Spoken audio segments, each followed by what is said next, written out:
ہوئی، اللہ معاف کر دے، آپ بھی معاف کر دیں، اب ہم اپنے کسی رہبر کو اکیلا نہیں چھوڑیں گے۔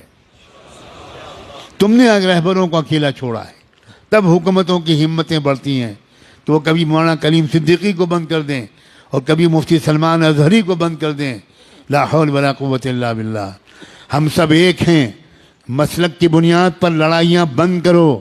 اگر آپ کو کسی مسلک سے تعلق ہے بہت مبارک، لیکن ہمارا اصل مذہب کلمہ طیبہ لا الہ الا اللہ، ہمارا کلمہ ایک ہے، ہمارا قرآن ایک ہے، ہمارا قبلہ ایک ہے، ہمارے رسول ایک ہیں، ہمارا رب ایک ہے، ہمارا دین ایک ہے، اور ہمارا انجام بھی ایک ہے۔ کسی طرح کا جھگڑا نہیں۔ یہ اہل سنت کی مسجد ہے اور یہ تبلیغیوں کی مسجد ہے۔ اللہ کرے اب یہ سب ختم ہو جائے، ہم سب ایک دوسرے کی مسجدوں میں جا کر نماز پڑھیں۔ مسجد کسی کی نہیں ہے، مسجد تو اللہ کی ہے۔ گلے مل جاؤ، ایک دوسرے کو دعوتیں کرو، ایک مسلک کے علماء دوسرے مسلک کے علماء کو کی دعوت کریں، دسترخوان بچھائیں، ان کے ہاتھ چومیں، ان سے دعا کی درخواست کریں۔ یاد رکھنا ہر مسلک والوں میں کچھ خوبیاں ہیں، یہ سب مسلک مل کر ایک امت بنے گی۔ اب کب تک یہ مسلک کا ہم لوگ ڈھول پیٹیں گے؟ اب بن جاؤ ایک امت، اس لیے کہ دشمن ایک امت بن گیا۔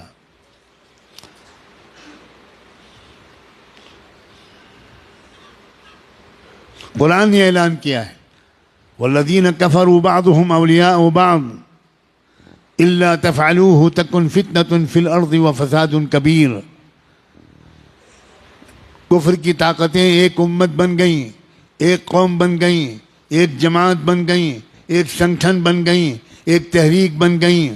آپس کے اختلافات انہوں نے ختم کر کے ایک ہو گئے وہ تمہارے خلاف۔ الا تفعلوه تکن فتنة فی الارض وفساد کبیر۔ اگر تم بھی ایک نہیں بنو گے، اگر تم ایک دوسرے کے مددگار نہیں بنو گے، تو یاد رکھنا تمہاری اس بدماشی کی وجہ سے، تمہاری اس بدفعلی کی وجہ سے پوری دنیا میں فی الارض فتنة و فساد کبیر، بہت بڑا فتنہ و فساد پھیلے گا تمہاری پھوٹ کی وجہ سے۔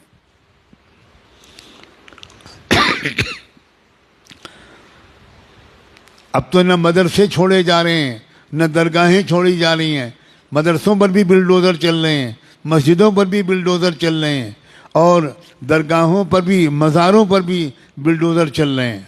واہ واہ واہ واہ۔ اب بھی امت ایک نہیں ہوگی، اب بھی درگاہیں اور مزاریں والے الگ رہیں گے اور مدرسے والے الگ رہیں گے۔ اب تو بھائی خدا کے لیے اب تو ایک ہو جاؤ، ایک ہو کر مضبوطی کے ساتھ ایک طاقت بنو، اور اس بات کی عادت ڈالو کہ جب یہ میرے جیسا کوئی کہنے والا یہ بات کہے تو جس مجمع کے سامنے کہے اس مجمع میں سے کم 50% لوگ وہ باقاعدہ اپنے علاقے کے ذمہ داروں کے ساتھ آئیں، میرے پاس آئیں، میرے جیسے لوگوں کے پاس آئیں اور تفصیل پوچھیں کہ ہم اپنے ملک کو سنبھالنے کے لیے کیا کریں۔